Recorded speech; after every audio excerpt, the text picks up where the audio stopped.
বন্ধুরা, অন্নপূর্ণা ভাণ্ডারের টাকা কাদের আটকে যেতে পারে, নতুন আপডেট এসেছে জানুন। তো ভিডিওটা শেষ পর্যন্ত দেখবেন। নমস্কার বন্ধুরা, আপনাদের সবাইকেই স্বাগতম।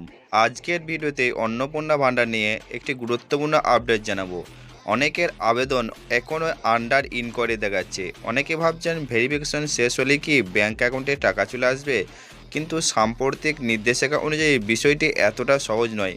কিছু আবেদন আপাতত অনুমোদন নাও হতে পারে, তাই ভিডিওটি শেষ পর্যন্ত দেখুন। এতে জানতে পারবেন কোন কোন কারণে আবেদন আটকে যেতে পারে, কারা আপাতত টাকা নাও পেতে পারেন এবং সরকারি নির্দেশিকায় কী বলা হয়েছে।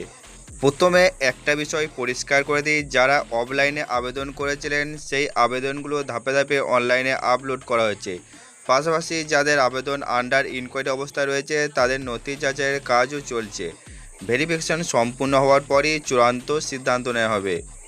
এবার আসি সবচেয়ে গুরুত্বপূর্ণ অংশে। সাম্প্রতিক বৈঠকের নোটে উল্লেখ করা হয়েছে যে কিছু নির্দিষ্ট পেশার সঙ্গে যুক্ত আবেদনকারীদের আবেদন আপাতত হোল্ড রাখা হতে পারে। এর মধ্যে রয়েছে অঙ্গনওয়াড়ি কর্মী, অঙ্গনওয়াড়ি সহায়িকা, আশাকর্মী, সিভিক ভলেন্টিয়ার এবং পার্শ্ব শিক্ষক। যেহেতু তারা সরকারি ব্যবস্থার সঙ্গে যুক্ত এবং মাসিক সম্মানী পান, তাই পরবর্তী নির্দেশ না আসা পর্যন্ত তাদের আবেদন অনুমোদন স্থগিত থাকতে পারে।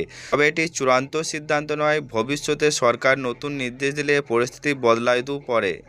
এবার আসি পরিবারের যোগ্যতা বিষয়ে।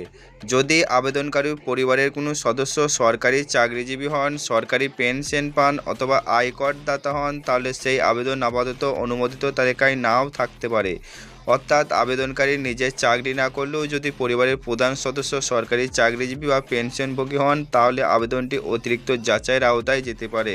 এটা মনে রাখবেন, এই বিষয়ে এখনও পূর্ণাঙ্গ গাইডলাইন প্রকাশ করা হয়নি, তাই চূড়ান্ত সিদ্ধান্তের জন্য পরবর্তী সরকারি নির্দেশের অপেক্ষা করতে হবে।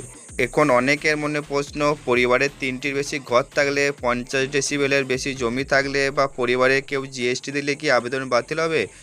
বর্তমানে তথ্য অনুযায়ী আগে প্রকাশিত আবেদন সংক্রান্ত সত্য এই বিষয়গুলো স্পষ্টভাবে অযোগ্যতার কারণ হিসেবে উল্লেখ ছিল না।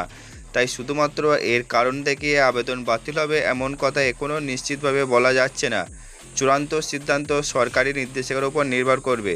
যাদের আবেদন এখনও আন্ডার ইনকোয়ারি রয়েছে তারা অযথা চিন্তা করবেন না। ভেরিফিকেশন শেষ হওয়ার পরই আবেদন অনুমোদন বা বাতিলের সিদ্ধান্ত নেওয়া হবে। তাই নিয়মিত নিজেদের আবেদন স্ট্যাটাস দেখে রাখুন এবং শুধুমাত্র সরকারি আপডেটের উপর ভরসা রাখুন। আপনাদের কি মনে হয়, এই নিয়মগুলি কি যথাযথ নাকি আরও পরিবর্তন হওয়া উচিত?